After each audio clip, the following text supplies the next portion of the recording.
katonika kalungril ilua zonge o parte minnem la minnomro izunai ariang valya kazotse tuanurwa kan niemle lai rukan kafei rengce o parte min vei vehia keizong karin silo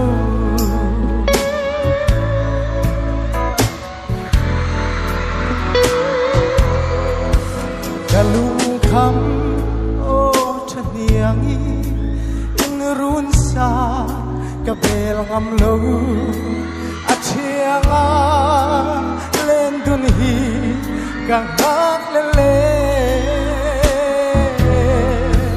run khat moi dun thei nila kadusa akim nge yang mangai na partlanin o inui dunang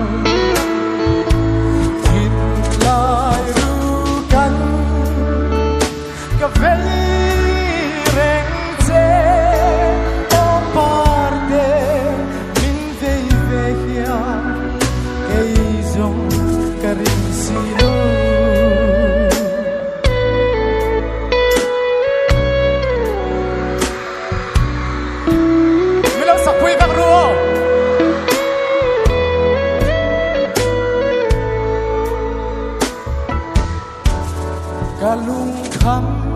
o chaniangi itona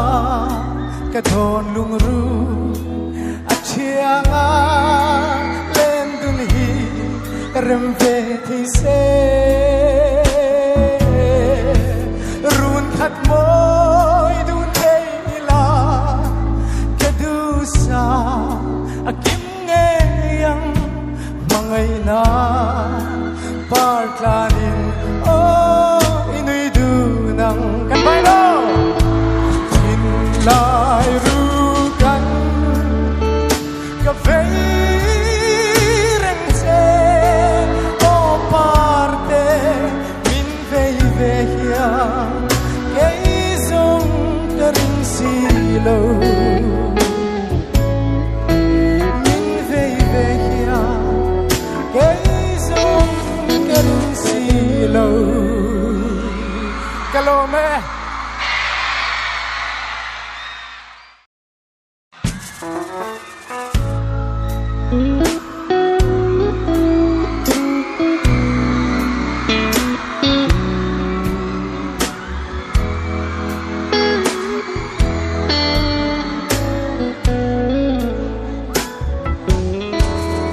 in vang khoa lo loya isak me katonika kalungril ilua zonge o parte